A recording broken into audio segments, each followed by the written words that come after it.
Good afternoon. It's raining again in my place. Oh, sunny. It's been raining every single day. How about you, buddy? Doing? Hi, Linda. Hi, alright. Hi, Killinamere. Hi, Casper. Hi, Sugar. Hope you guys doing great. Hi, Foxy.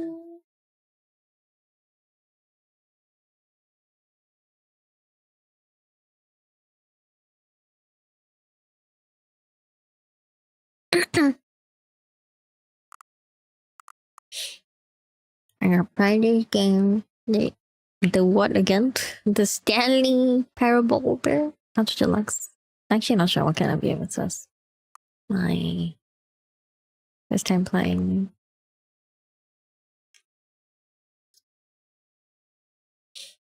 Do do do do do do do do do do do do do do do.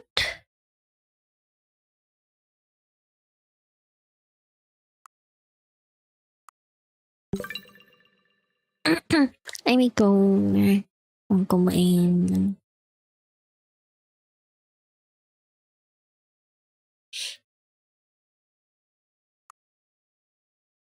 How do I get on?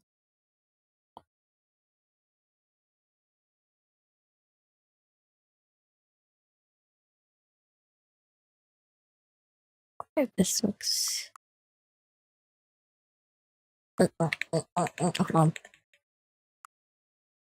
Okay. Adjust the slide under the computer. It's barely visible. No, I just put it in the middle. I don't like it when it's too dark. Enter the current time. It's 5:02 for me. It's 02 option. 03. Note the accessibility setting can be accessed from the main menu.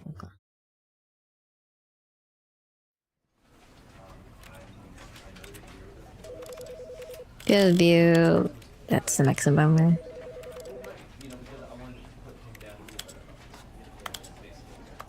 Let's put the subtitle large. Reduce motion on it. Low text rating auto one. Toggle auto one. That's fine. More slow stacks. Reduce time difficulty per times the input to precise.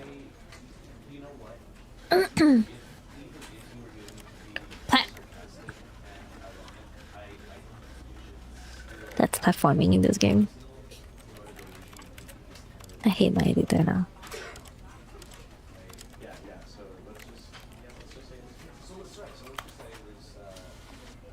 I think game sound it's not that loud. I think it's fine, right? I'm not sure how loud it's gonna be during the game. This is the story of a man named Stanley. Stanley worked for a company in a big building where he was employee number 427. Employee number 427's job was simple. He sat at his desk in room 427 and he pushed buttons on a keyboard.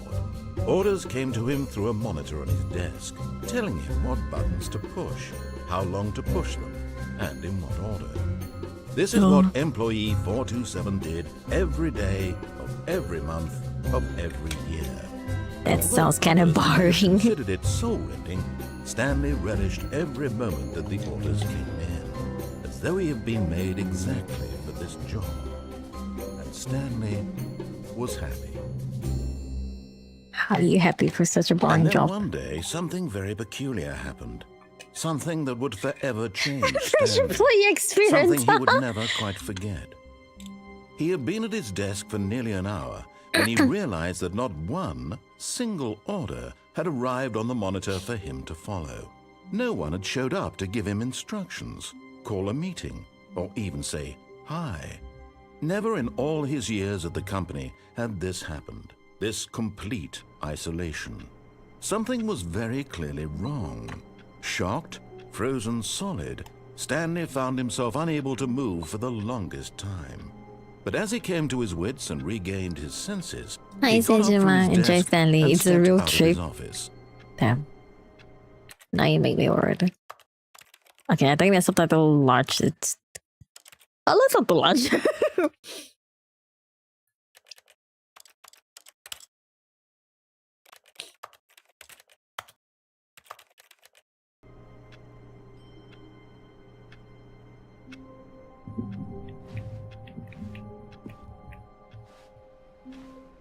All of his co-workers were gone. What could it mean? It's Stanley me, decided to I'm go to the free! meeting room. Perhaps he had simply missed a memo. Meeting room. What?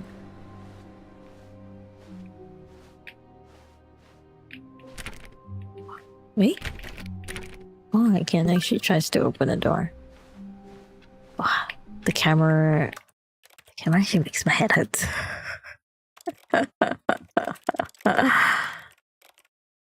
Ah.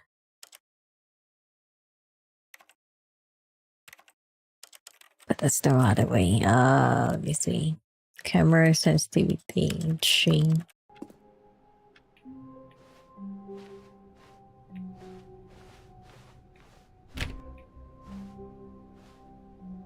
Where's that two When doors? Stanley came to a set of 2 open doors, he entered the door on his left. No, I'm not going to the lab when you told me to. This was not the correct way to the meeting room, and Stanley knew it perfectly well. Perhaps he wanted to stop by the employee lounge first, just to admire it. Ah, yes, truly a room worth admiring. It had really been worth the detour after all, just to spend a few moments here in this immaculate, beautifully constructed room. Stanley simply stood here, drinking it all in.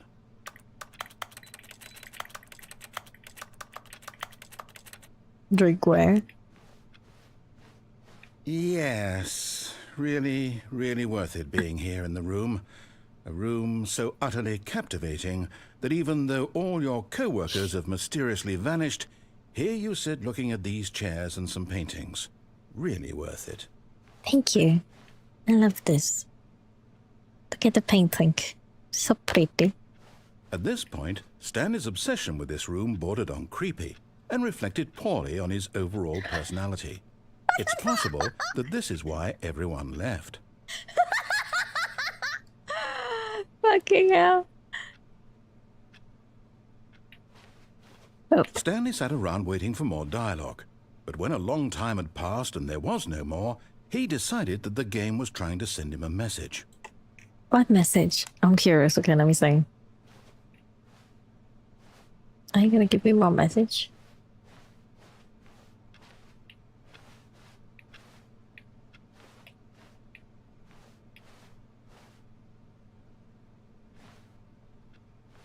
Hello? No more message? Fine, fine, fine. But at last, he'd had enough of the amazing room and took the first open door on his left to get back to business.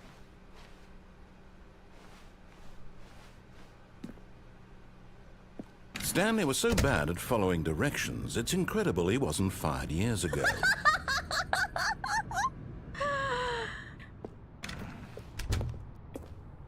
What's this? Do not jump from the cargo lift while its motion will cause death.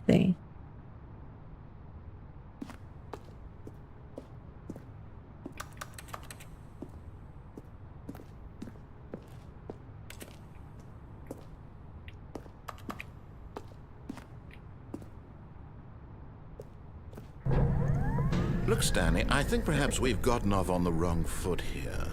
I'm not your enemy, really, I'm not. I realize that investing your trust in someone else can be difficult, but the fact is that the story has been about nothing but you all this time. There's someone you've been neglecting, Stanley. Someone you've forgotten about. Please, stop trying to make every decision by yourself. Now, I'm not asking for me, I'm asking for her.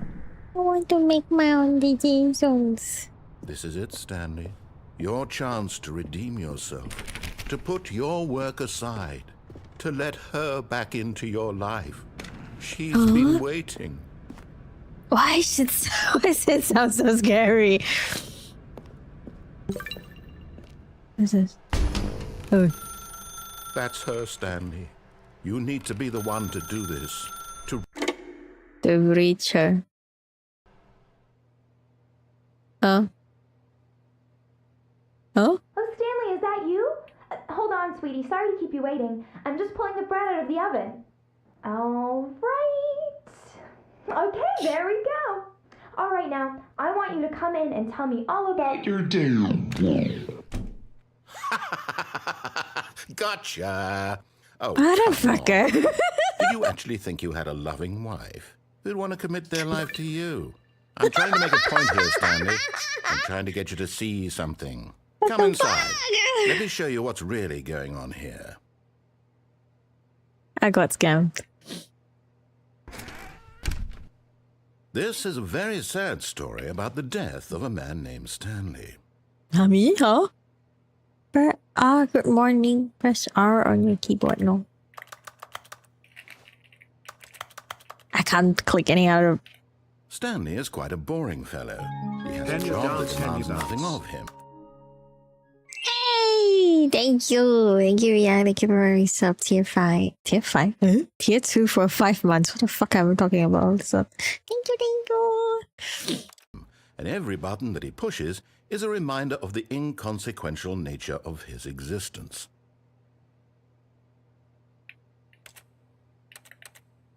Look at him there, pushing buttons, doing exactly what he's told to do.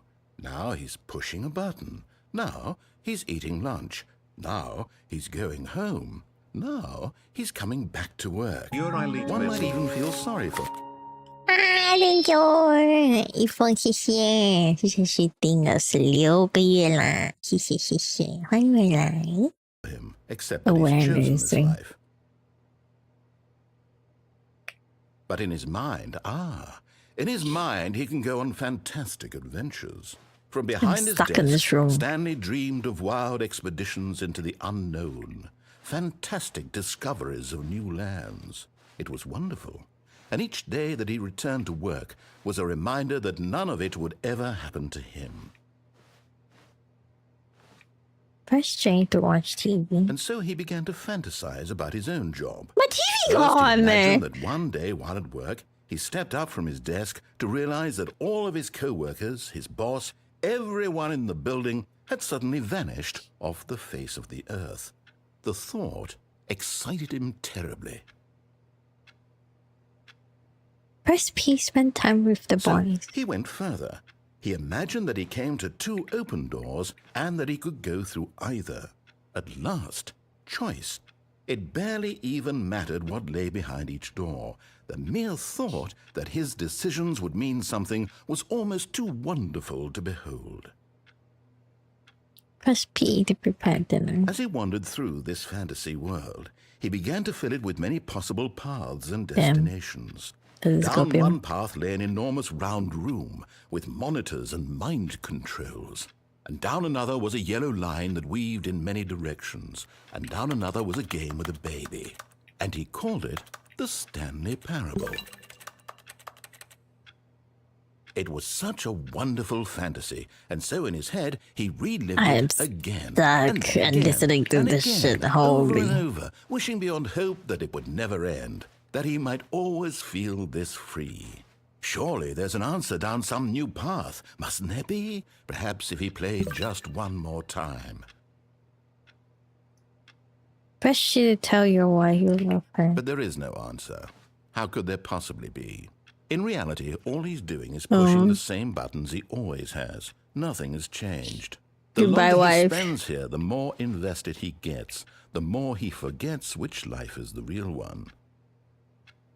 Press P to go to sleep. And I'm trying to tell him this, that in this world he can never be anything but an observer, that as long as he remains here, he's slowly killing himself. But he won't listen to me. He won't stop. Here, watch this. Stanley, the next time the screen asks you to push a button, do not do it. Oh. You see? Can he just not hear me? How can I tell him in a way that he'll understand that every second he remains here, he's electing to kill himself? How can I get him to see what I see? How can I make him look at himself? No.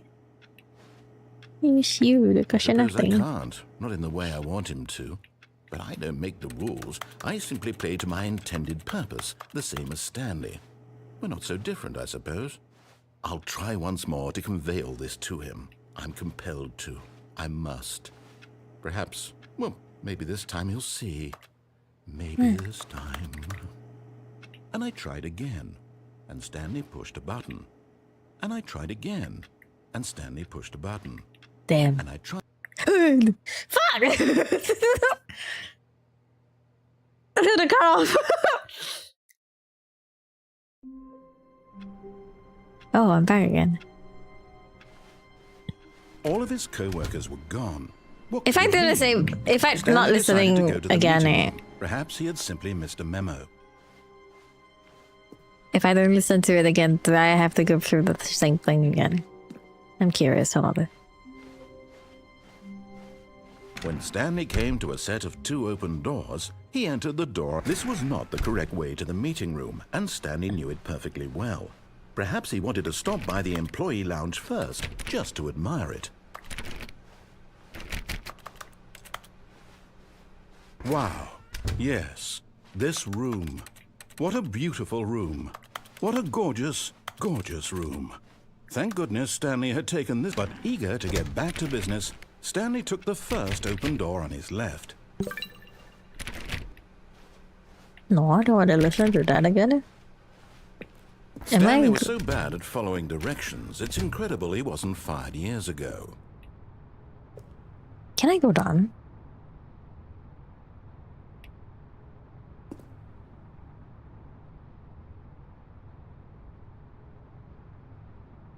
Do a flip? Bet. But in his eagerness to prove that he is in control of the story and no one gets to tell him what to do, I died. Stanley leapt from the platform and plunged to his death. Good job, Stanley. Everyone thinks you are very powerful. I get back again! I have to do exactly he said there. All of his co-workers were gone. I don't What want did it mean? to. Stanley decided to go to the meeting room. Perhaps he had simply missed a memo. Hey, you can fall from the moving platform. Can I? I remember when on the thing I can't really actually move. Yeah, I'm going When there Stanley again. came to a set of 2 open doors, this was not the correct way to the meeting room, and Stanley knew it perfectly well. Perhaps he wanted to stop by the employee lounge first, just to admire it. The lounge was sublime, a work of art. But eager to get back to business, Stanley took the first open door on his left. You cannot jump. You can't just disable the Lord of getting what? What? I didn't finish Stanley reading was it. so bad at following directions, it's incredible he wasn't fired years ago. Look, Stanley, I think perhaps we've gotten off on the wrong foot here. I'm not your enemy, really, I'm not. I just realize hit that me, investing but- your trust in someone else can be difficult, but the fact is that the story has been about nothing but you all this time. There's someone you've been neglecting, Stanley. What? Really? I was in the middle of something. Do you have zero consideration for others? Are you Yeah. that convinced that I want something bad to happen to you? Why? Yeah. I don't know how to convince you of this, but I really do want to help you, to show you something beautiful. Look, let me prove it. Let me prove that I'm on your side. Give me a chance. No.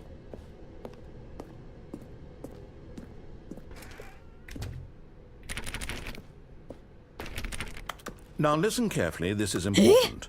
Stanley walked through the red door. What if I'm colorblind? I'm going to the blue one again. Aha, perhaps you misunderstood. Stanley walked through the red door. No. I still don't think we're communicating properly. Stanley walked through the red door. Hey, there's a blue dot at the back of it. All right, fine. Go ahead, Stanley. You want to know so badly what's out there? You want to find out what lies at the end of this road you've chosen? Well, don't let me stop you. You see, there's nothing here. I haven't even finished building this section of the map because you were never supposed to be here in the first place. Broken rooms, exposed developer textures. Is this what you had wanted? Was it worth ruining the entire story I had written out specifically for you? Do you Yeah. not think I put a lot of time into that? Because I did. And in the end, it was all for nothing. Because this is what you wanted to see. Yeah. Help me here, Stanley. Help elucidate these strange and unknowable desires of yours. What would have made this game better? What did you want to see? Vehicles? Skill trees? Yeah, Work with me. You've given I me want absolutely that. nothing so far. Tell you what, let me take a stab in the dark at a new design and you can give me some feedback. There we go. A third option. This already feels leaps ahead of where we were before. Go ahead, Stanley. Take it for a spin. No, when you tell me that, I'm going to the left now. It's fixed me to the same door. Okay, I'm going to stop you there. Now, tell me about your experience with this new version. Would you say that the game benefited from allowing you more choices? Feel free to be honest. I'm looking for some real critical feedback here. A 1? I mean, I can understand if you had reservations, you saw ways the game could be improved to more fully express itself mechanically and artistically, but a 1? That's not even helpful. What am I supposed to do with that? But I guess it isn't my place to judge.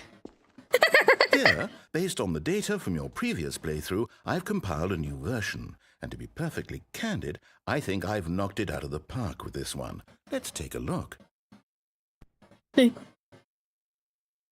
this? The variable white leaderboard. In total, the door wanted to take ending achieving more. Ease offline, everyone eats offline. This is me. When did I online for 7 hours? Oh, scan. What if I don't go to that? I'm gonna go to the other one. Now, would you say that competitive leaderboard helped you feel motivated to keep walking through doors? Again, honest answers, please. Oh, thank you! Thank you, Alpha. Thank you for the reception. But so once we come back, Hey, I nearly forgot. I've got a prototype of a new game I've been working on, and now would be a lovely opportunity to give it some playtesting. You wouldn't mind taking a look at it, would you? Perfect. Let me boot it up. No. In this game, the baby crawls left towards danger. You click the button to move him back to the right, and if he reaches the fire, you fail. It's a very meaningful Oh no, my evil all about the thoughts. desperation and tedium of endlessly confronting the demands of family My evil life. thoughts. I think the art world will really take notice. But of course, the message of the game only becomes clear once you've been playing it for about 4 hours. So why don't you give it 4 hours of play to make sure it's effective? Be sure to keep notes on your experience. Bye bye, baby. You heartless bastard. Did you do it because you hate babies or purely to spite me? Because hate if it's the babies. latter, well, I don't know what to do. I'm completely out of ideas. I can't think of a single thing that might improve the experience for me. I'm not even going to try. I'm out. I'm done. It's over. Thank you for playing. Your input was extremely valuable. Oh, hey, since my game was so awful, why don't we play someone else's game? Just to ease the pain. Let's see. What do we have here? Yes, this seems like it'll work. Let's give it a shot. Pig gameplay. Oh, Aha! Fascinating. hey, this actually This look good. game's about, Stanley. What's our backstory? What is our motivation? Well, it seems obvious to me that you are meant to play as a creepy man spying on innocent civilians below you from up high in your creep tower, perhaps for some sort of twisted erotic purpose. Yes, that must be it. What a fascinating venture into the experience of total mental depravity. So far, I love everything about this game, Stanley. And it seems there's even more. Wait. I think I put... Okay, I put it wrong. I thought I put the wrong title. Again. Come, let's venture outward and see what else is out there. Can I jump? I can't. This reminds me the Hunter game, man. That I played with already.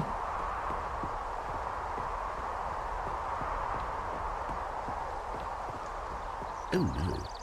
No, no, no, no, it can't be.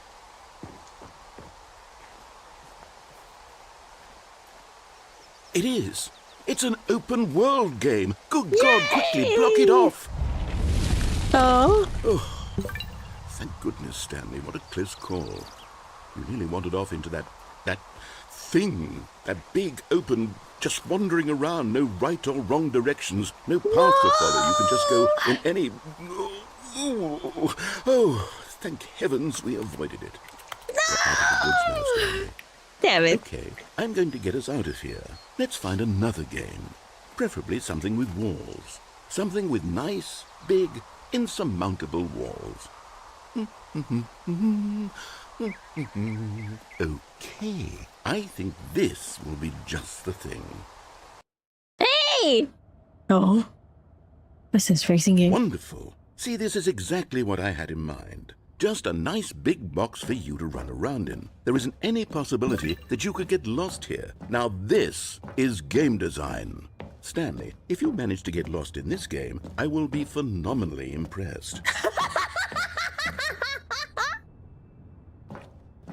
Okay, so what exactly do we do here? Let's see. There are lots of cars here in the back, but obviously there's no racetrack. Okay, I'm seeing that there's a ball of some kind back here. Is this game sports ball? Stanley, I think it's sports ball. Oh, what fun.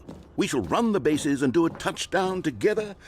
Yes, I think surely we must. Okay, Stanley, here's the ball. Have fun. What the hell? Why is it so huge? Oh, I can't go anywhere.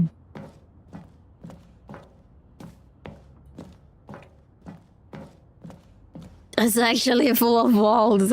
What the heck? Can I go anywhere? Oh, I found it. Hold on. What are you doing?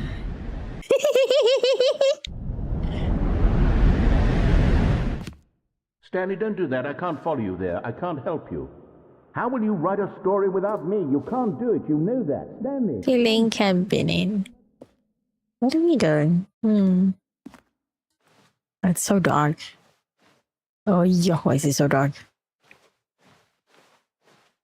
Oh, yo, why is it so dark here then? Oh, yo, why is it all so dark? Hey, hey. Hey, why is it all so dark? I can't see shit. And as well.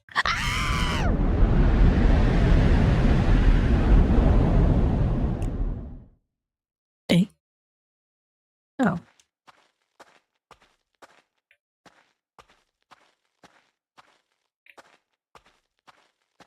That's this creepy ass place. It's probably will switch to Minecraft it didn't drop down. Wait, really? Too bad, I guess.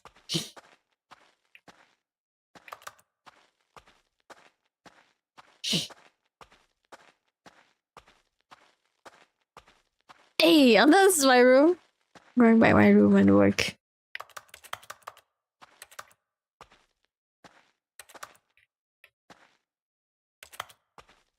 $427. It's my... Eh? Huh? I wonder what he found. If what he wanted was to be the leading man in his own story, well, perhaps he's gotten it. Down in wherever he is right now.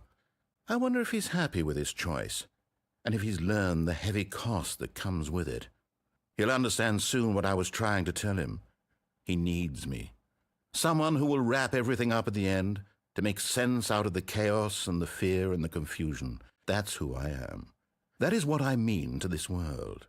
Oh, yes. Yes, I'll be back. There's no other way. Once this ends, after it all comes to a close, then I'll be back. The end will be here soon. Very soon. Very soon. I can wait. I'm waiting.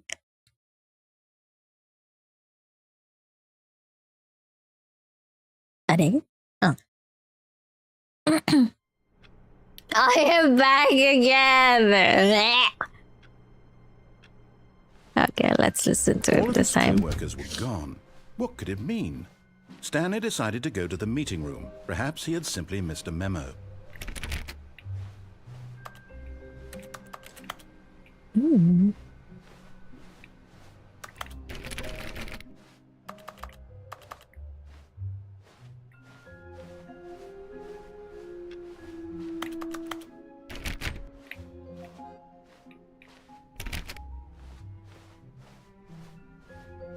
Stanley came to a set of 2 open doors, he entered the door on his left.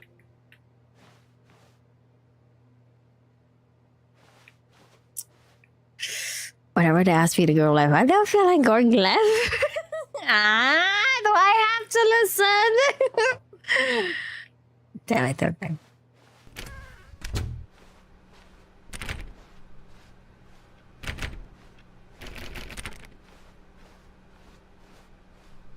Yet there was not a single person here either. Feeling a wave of disbelief, Don't know how Stanley to decided to resolution go the up to way. his boss's office, hoping he might find an answer there. Hire someone. I know I work. Hold to solve a dispute with a coworker. Let it bolt inside you. Make sure you slide blah blah blah blah. Huh? Well, I don't care.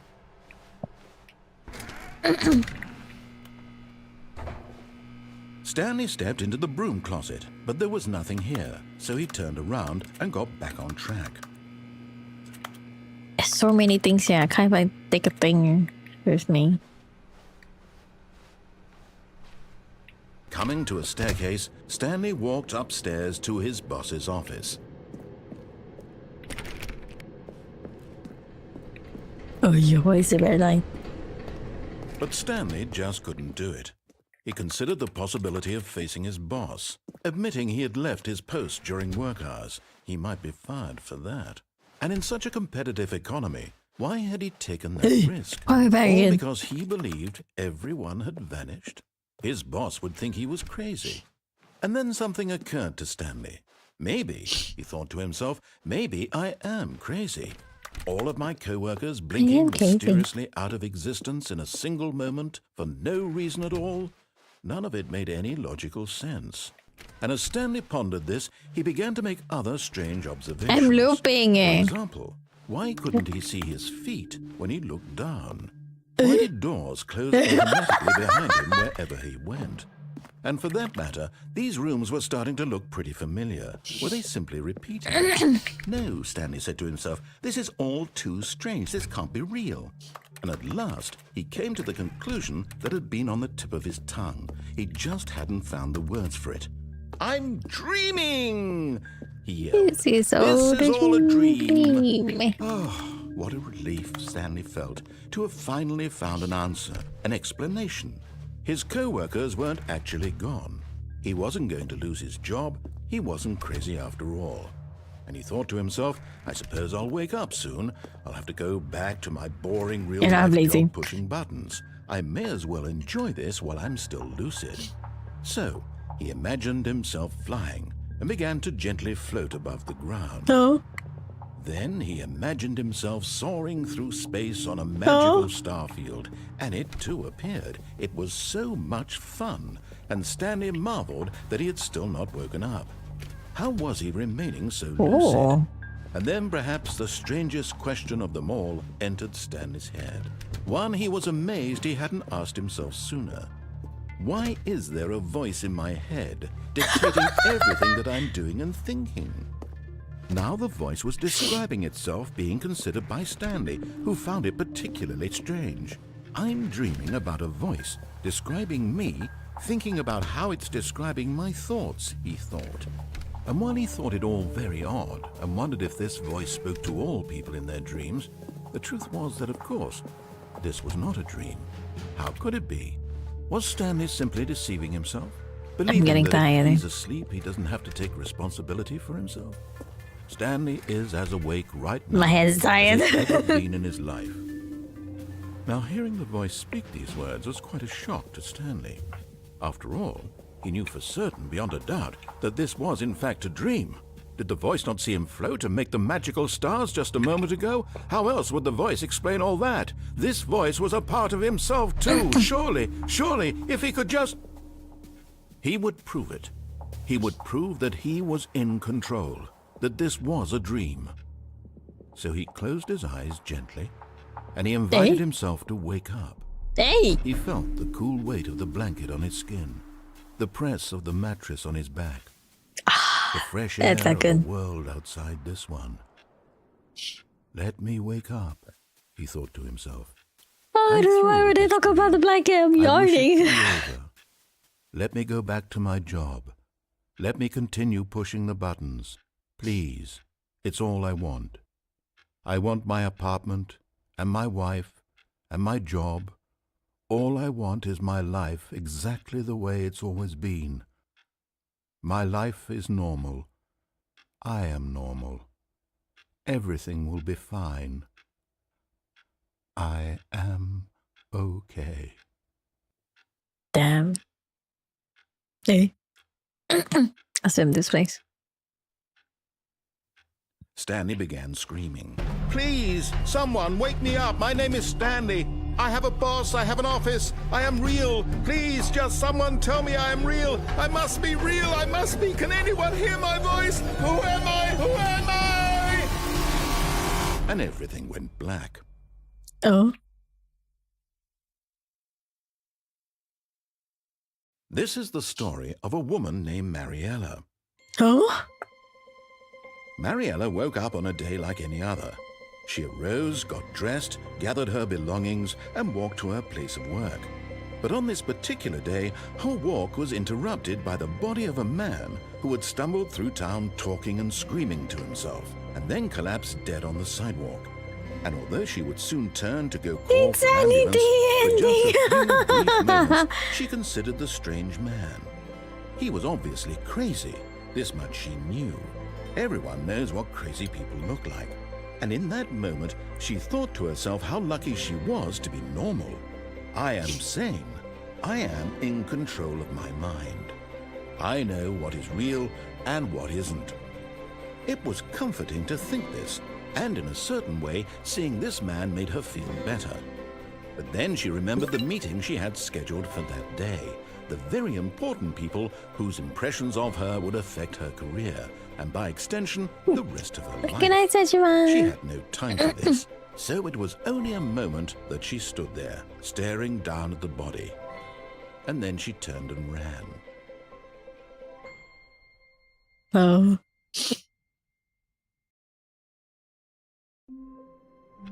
Oh, I'm back again. I'm curious, if you go to the right and follow him after, I wonder what would happen. When Stanley came to a set of 2 open doors, this was not the correct way to the meeting room, and Stanley knew it perfectly well. Perhaps he wanted to stop by the employee lounge first, just to admire it. Standing now in this incredible room, Stanley for the first, but eager to get back to business, Stanley took the first open door on his left. And so he detoured through the maintenance section, walked straight ahead to the opposite door, and got back on track.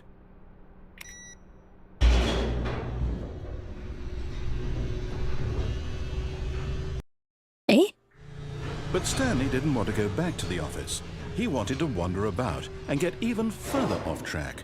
So now in order to get back, he needed to go, What? From here, it's, Oh. left. What about right? Only one door is open. Oh, no. No, it's to the right. My mistake. You motherfucker. No, not the right.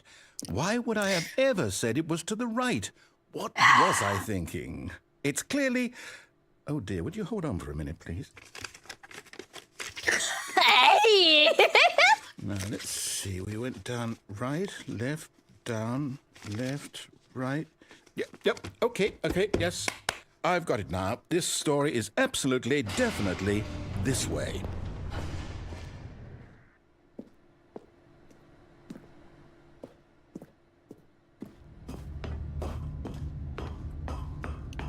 Oh. No. This isn't right at all. You're not supposed to be here yet. This is all a spoiler. Quick, Stanley, close your eyes.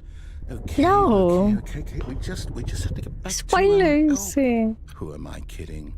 It's all rubbish now. The whole story completely unusable. How about, rather than waste my time trying to salvage this nonsense, we'll just restart the game from the beginning. And this time, suppose we Hey! don't wander so far off track, hmm? Okay, from the top. Hey! That's a matter.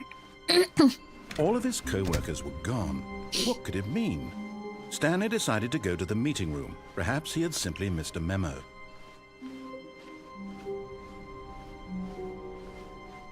When Stanley... Wait, what? No, I restarted. I swear, I definitely restarted the game over, completely fresh. Everything should be... Oh, did something change? Stanley, did you change anything when we were back in that room with all the monitors? Did you move the story somewhere, or... Hold on. Why am I asking you? I'm the one who wrote the story. It was right here just a minute ago. I know for sure that it's here somewhere. Okay, then. It's an adventure. Come, Stanley. Let's find the story. I can't even go today. Can me peekaboo? Peekaboo. Pika. Go here.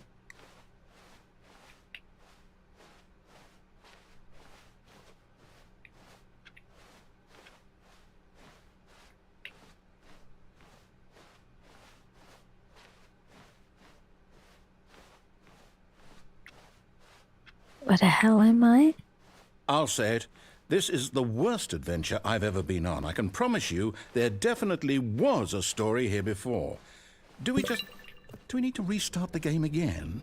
Well, I find it unlikely that we'll ever progress by starting over and over again. But it's got to be came better back than again. this. Okay, let's give it a shot. Why not? Hey!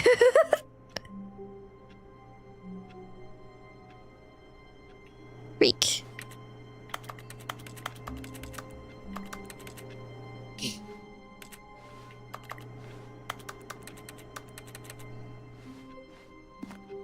All of his co-workers were gone.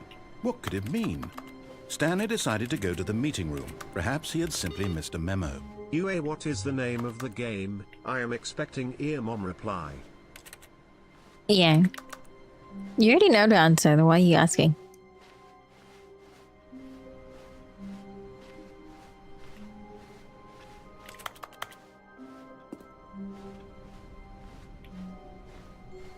Oh? Okay, yep, it's worse. I might be remembering this wrong. It's possible the story is back where we just came from. Why don't we go back the other direction and see if we missed anything? Okay.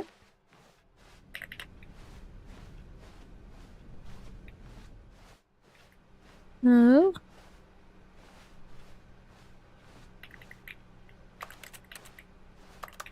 I don't check anything. Aha! I knew we'd missed something. The story. Here it comes. No, wait, never mind. Not the story. Okay, let's head back the other way and retrace our steps. This game is trolling me.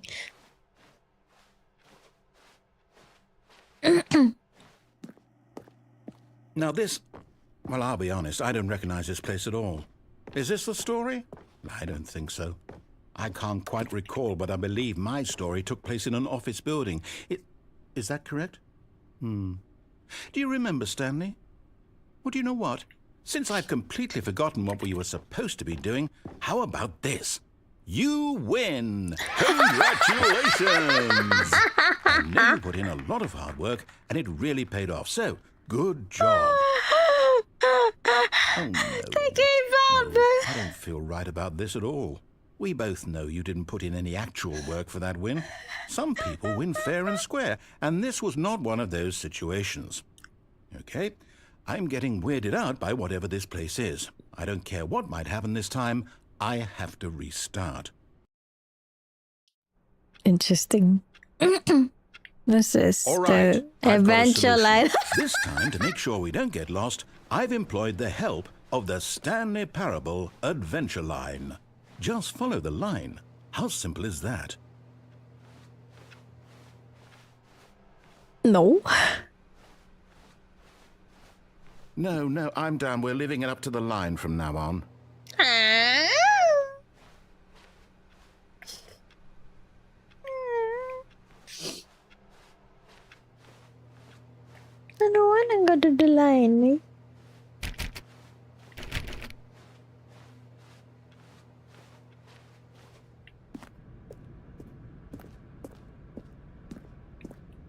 You see? The line knows where the story is. It's over in this direction. Onward, Stanley, to destiny. Though, here's a thought. Wouldn't wherever we end up be our destination, even if there's no story there? Or to put it another way, is the story of no destination still a story? Simply by the act of moving forward, are we implying a journey such that a destination is inevitably conjured into being via the very manifestation of the nature of life itself? Okay, Stanley, I need to follow this train of thought for a minute. Just stick with me. Now, we can both agree that the nature of existence is in fact a byproduct of one's subjective experience of that existence, right? Okay. Now, if my experience of your existence rests inside of your subjective experience of this office, is this office, in fact, the skeleton of my own relative experiential mental subjective construct? That's weird though. Hang on. Just how the door is not open. Back there? Well, I'd like to apologize. Not sure where I was going with all the door wasn't open when I came here just now. I think what we need right now is a bit it's only open when I... the mood. That's weird. Oh. Da da da da da da da. Oh, how'd I go through the wall?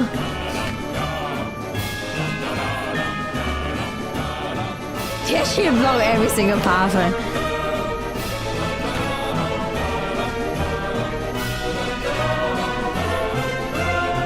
What the fuck?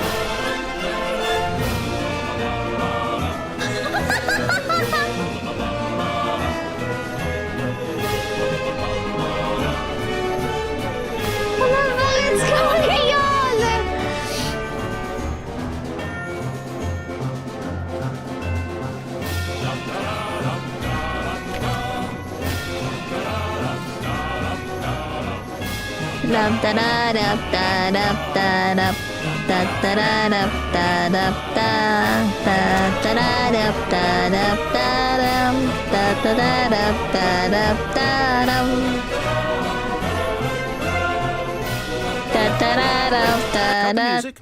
Go back and look at that fern. What fern? Stanley, this fern will be very important later in the story. Make sure you study it closely and remember it carefully. You won't want to miss anything. Okay. Wait, what? We're back at the office? No. Line, you do know we're looking for the Stanley Parable, right? The story? Is any of this ringing a bell? Where's my line bringing me to now? Line is betraying. Oh, no, not again. Line, how could you have done this to us after we trusted you? After everything we've been through, you... Oh, I can't take this anymore. To hell with it. Restart. Okay.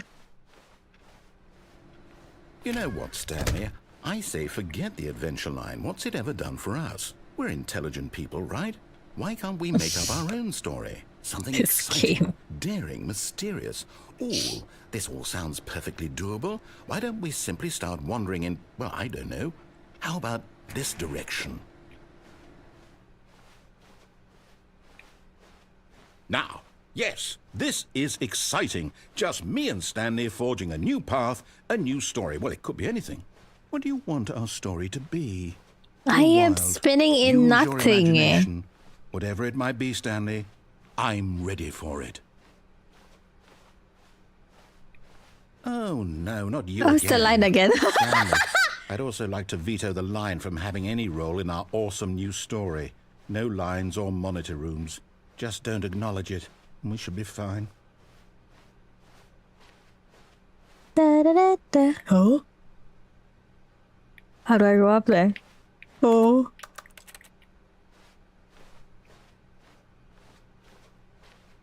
Ah, a choice. We get to make a decision. From here, the story is in our control. How important we mustn't squander the opportunity. In fact, I believe I need a minute to think here. Just walk in circles for a minute. Okay, so I know that each door has to lead somewhere. which means that somewhere the place where we're trying to I am go, actually spinning there must mine. be a reverse door that leads here. And that in turn means that our destination corresponds with the counter-inverted reverse door's origin. So starting from the right, let us ask, will taking the right door lead us to where we're going? And since the answer is clearly yes, then by all accounts, the door on the right is the correct one. Another victory for logic. Come, Stanley, our destiny awaits. It doesn't let me go to the left one. It's not an options. Dot confusion. Oh, hold up, what's this? Hmm. First restart, second restart. Confusion ending. You're telling me that's what this is? It's all one giant ending? And we're supposed to Interesting. restart the game eight times? That's really how all this goes? It's all determined? So now, according to the schedule, I restart again. Then what? Am I just supposed to forget? Well, what if I don't want to forget? My mind goes blank simply because it's written here on this thing, wall. Well, who consulted me? Why don't I get to decide? Why don't I get a say in all of this? Is it really? No, it can't be. Oh, left or right is the I don't want same. it to be. I don't want the game to keep restarting. I don't want to forget what's going on. I don't want to be trapped like this. I won't restart the game. I won't do it. I won't do it. I won't do it. And the timer stopped? Eh? Does that mean, did we do it? Did we break the cycle? The, whatever it is that made this schedule? How would we even know? Will someone come for us? Will something happen? So, okay. I guess now we just wait, you know. I suppose in some way that this is a kind of story, wouldn't you agree? I'm not quite sure if we're in the destination or the journey, though they're always saying that life is about the journey and not the destination. So I hope that's where we are right now. We'll find out, won't we? Eventually. Well, in the meantime, if you... Huh?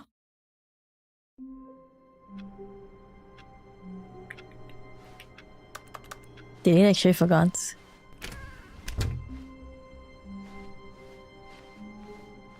When Stanley came to a set of 2 open doors, he entered the door on his left. This was not the correct way to the meeting room, and Stanley knew it perfectly well. Perhaps he wanted to stop by the employee lounge first, just to admire it. I still have felt a lightheaded, path that I haven't been to butterflies in his yet. stomach. But eager to get back to business, Stanley took the first open door on his left.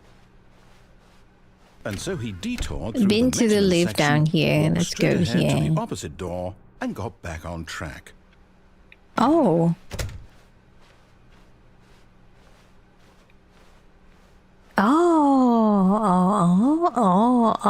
Oh. Okay. Yet there was not a single person here either.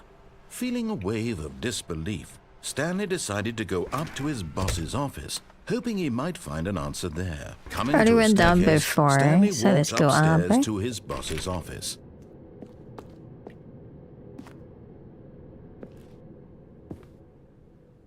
Do you get the broom closet ending? You already opened the broom closets. Because the boss knows that's what the boss says goes. If the boss suffers and loses it, then what the boss does. What the fuck you talking about, bro? What's that? Oh. Oh. Ding ding.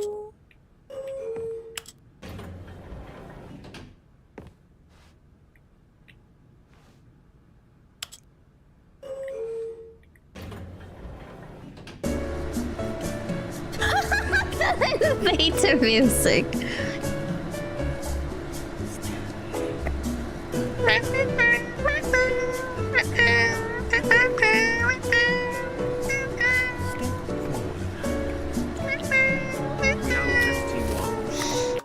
Hey, thank Thank you, guys. Thank you for reception for 51, man. Thank you.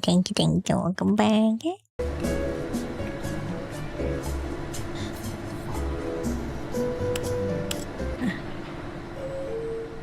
Ding dong. Cookie finish. The ant stole my cookie. Eh?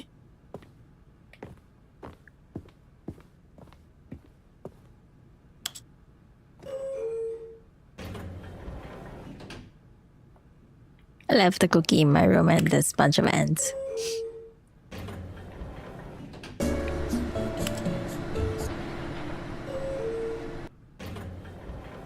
I'm still at the same place. Just fucking elevator, that's why. Stepping into his manager's office, Stanley was once again stunned to discover not an indication of any human life. Shocked, unraveled, Stanley wondered in disbelief who orchestrated this. What dark secret was being held from him? What he could not have known was that the keypad behind the boss's desk guarded the terrible truth that his boss had been keeping from him. And so the boss had assigned it an extra secret PIN number. 2845. But of course, Stanley couldn't possibly have known this. Yet incredibly, by simply pushing random buttons on the keypad, Stanley happened to input the correct code by sheer luck. Amazing. He stepped into the newly opened passageway. Oh.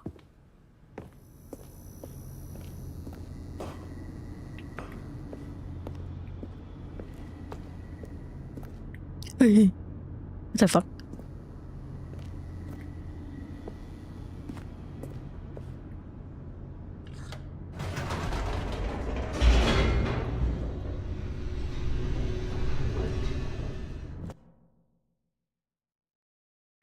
Descending deeper into the building, Stanley realized he felt a bit peculiar. It was a stirring of emotion in his chest, as though he felt more free to think for himself, to question the nature of his job. Why did he feel this now, when for years it had never occurred to him? This question would not go unanswered for long.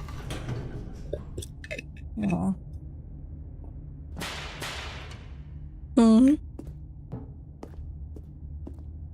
Stanley walked straight ahead through the large door that read Mind Control Facility. Escape? Bed. Although this passageway had the word escape written on it, the truth was that at the end of this hall, Stanley would meet his violent death. So The this door guy. behind him was not shut. Stanley still had every opportunity to turn around and get back on track.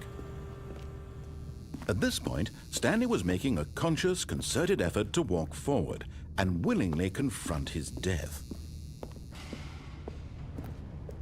Let's go, guys. Woohoo.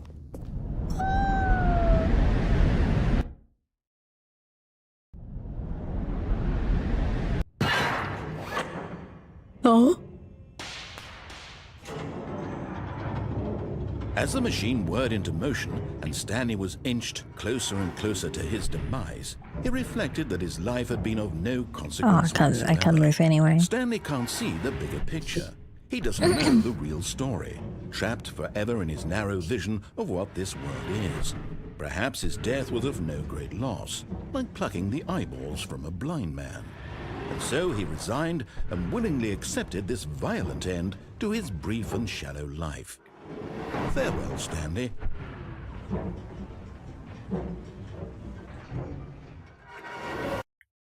Eh? Farewell, Stanley, cried the narrator, as Stanley was led helplessly into the enormous metal jaws. In a single visceral instant, Stanley was obliterated as the machine crushed every bone in his body, killing him instantly. Oh, okay. And yet it would be just a few minutes before Stanley would restart the game, back in his office, as alive as ever. What exactly did the narrator think he was going to accomplish? When every path you can walk has been created for you long in advance, death becomes meaningless. making life the that's... same. Oh, that's the map. Do you see now? That's the Do you see that 47 when you come Stanley out was there. already dead Office from layout the there. moment he hit start. Oh. Oh, credits. Oh. Oh.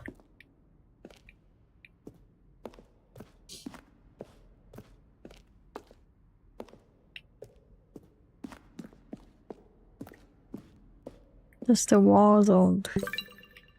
Hey, I never been there before. Spoilers! That trumpet. Oh, oh.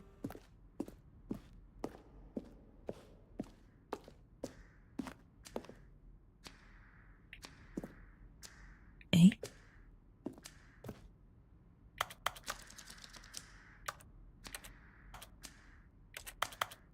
What's this?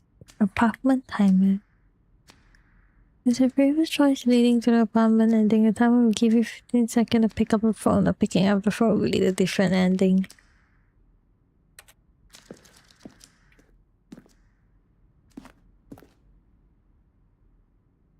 Oh, that's the phone you guys been telling me?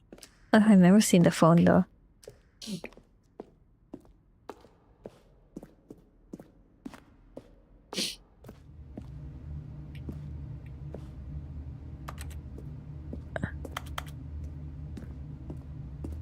Stanley's office. Why am I here? Where am I?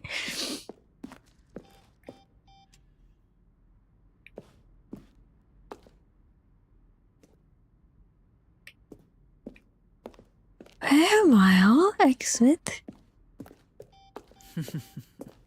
Oh, look at these two. How Oh, they no. wish to destroy one another. How they wish to control one another. How they both wish to Turn be it off. free.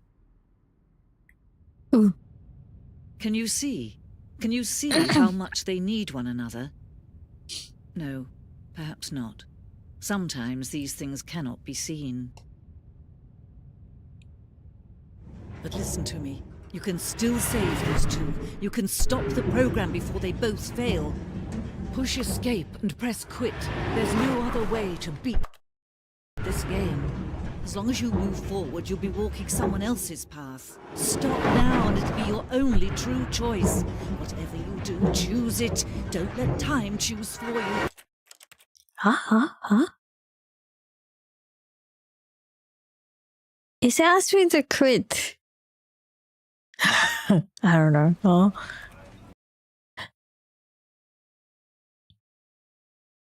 This is the story of a man named Stanley. It doesn't do anything again! I got Stanley scammed. worked for a company in a big building where he was I got scammed! I sure let myself crush the body. Let's go back again. All of his co-workers were gone. What could it mean? Stanley decided to go to the meeting room. Perhaps he had simply missed a memo. Huh? New content. Oh, new content? What does that mean, new content?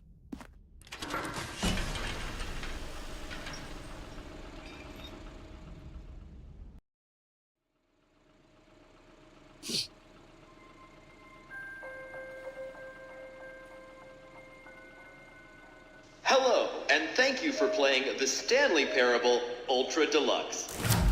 As you may know, The Stanley Parable was a video game released in 2013 on home computers.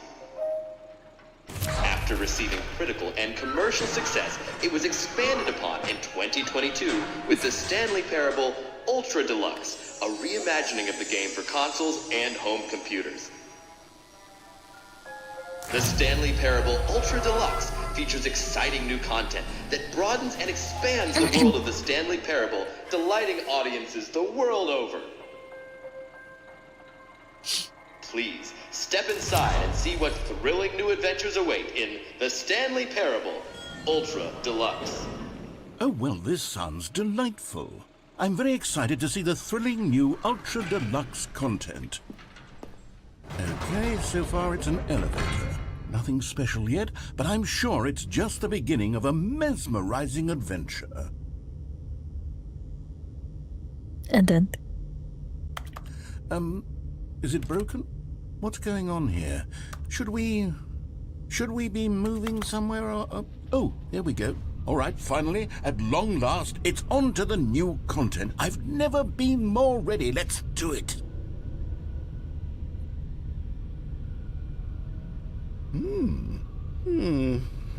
I have to say, initial impressions of Stanley Parable Ultra Deluxe, mostly tedious. It's as if them... Oh, okay. Let's see the content. Give me the content, Stanley. jump circle.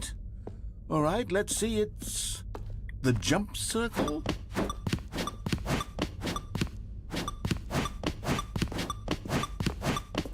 What if I don't do it?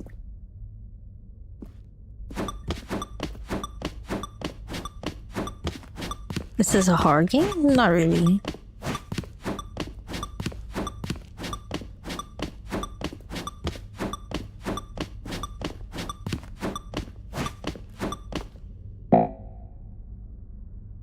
Huh? Huh? I'm so confused. Huh? Is that it? Surely that's not all the new content. There has to be something else, right? Goodness. Another elevator. Stanley, I have to say, initial impressions of this game are not positive. It's just elevators and jumping. Is this what passes for exciting new content? If this is new content, then I could just read you the whole dictionary. There's 20 hours of new content right there. Hell, I could counter 30 trillion. You could put that on the box. The Stanley Parable Ultra Deluxe, now with over 1,000 hours of new content. And oh, wait. There's more. Very good. Yes. I knew there had to be something else. Let's see it. I'm ready for whatever it is. Thank you for enjoying the That's it? Oh, you've got to be kidding me. You see, Stanley? This is what happens when greedy video game developers with no respect for their fan base rush a cheap expansion to market for no reason other than to make an easy dollar. And don't get me started on the level of craftsmanship that's gone into it. In fact, I'm looking right now at the game's achievements, and it's hard to believe one of them actually says, "Test achievement, please ignore." What quality assurance department signed off on this? I'm infuriated and I'm offended, and I intend to find these people on Twitter and hold them personally accountable. It's my fault, Stanley. I built up too much anticipation around the new content, I'm afraid. It could never have lived up to such expectations. If you're still with me, why don't we just reset the game and we'll try to get back to what the Stanley Parable is really about. No frills, no gimmicks. Just you and me having a great time together like always. What do you say, friend? Oh dear. Oh? Oh? Why does it look different now? Psst! Stanley! Come over here! In the vent! I want to show you something! No. Oh. You don't want to see the cool surprise I made for you? Well, fine. You're a dork anyway, so who cares? You know what, fine. Oh, never mind. You're not a dork.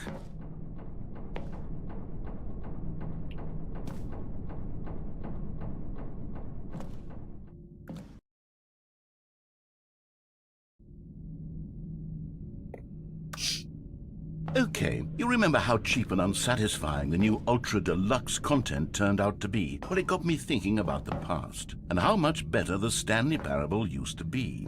So I made something special and tucked it away here where the game's developers won't find it. Just our little secret. Take a look. What the hell? I call it the Memory Zone. It's where I've been storing all my favorite memories so I can relive the peak experiences of my life whenever I want. Experiences like the launch of the Stanley Parable on PC. You see, Stanley, doesn't the Memory Zone remind you of how wonderful Stanley Parable was before it was sullied with a cheap re-release? Remember back in October of 2013 when the game originally launched? Back then, video games had integrity. Back then, it all meant something. Oh, the waste. Good times.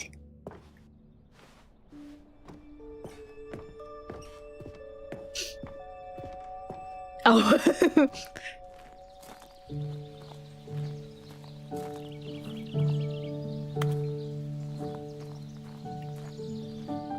Ooh. And over here is where I keep reviews of the Stanley Parable. Like this stunning triumph of games journalism, 10 out of 10 from Destructoid.com. James Stephanie Sterling writes, and I quote, "Where so many games that aspire to be more than games end up less than any form of art, Stanley Parable strives and then succeeds to be every game ever created." Did you hear that, Stanley? Every game ever created. That's how grand and all-encompassing the original Stanley Parable was. It was literally every game ever created. It was Skyrim, it was Persona 3, it was all of them, and now it's nothing. It's no games at all. It isn't even the Stanley Parable anymore. It's just a husk now. A lifeless husk with an hour of new elevator content. Damn.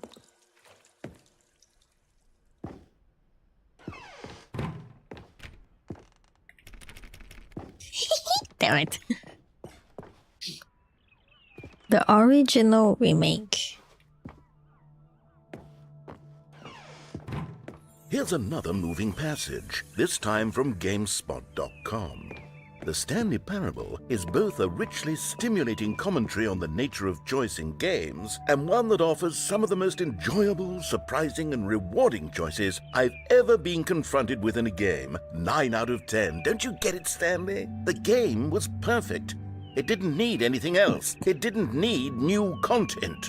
It just needed to be left alone, to spend the rest of time collecting dust in the hallowed hall of beloved video game memories.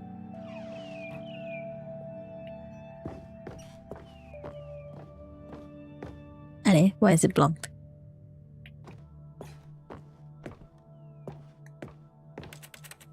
Why is it blocked?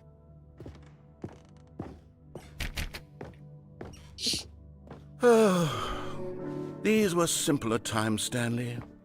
What I wouldn't give to go back, to have it all over again. Wait, hang on. I don't recall this part of the memory zone before. What's this? What's down here?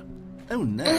Oh, God, no. Stanley, it's a collection of reviews from Steam, the online video game distributor. I haven't looked at these in years. I can't even imagine what's being collected down here. Oh, Surely no. these reviews were glowing as well, weren't they? Not recommended. Honestly, I could not bother bother. to play this game to full completion. The narrator is obnoxious and unfunny. Oh no! Thank you, Soka. Okay. Thank you for the 10 subs. Enjoy the stream without the ads and enjoy the emotes. Come in. With his humor and dialogue proving to be more irritating than entertaining. Unfunny! I'm not trying to be funny. I'm trying to make a serious work of art. I suppose I could write up a handful of gags to insert into the Stanley Parable, but the game is already such a densely layered web of profound philosophical insights that I can't even imagine where I'd have to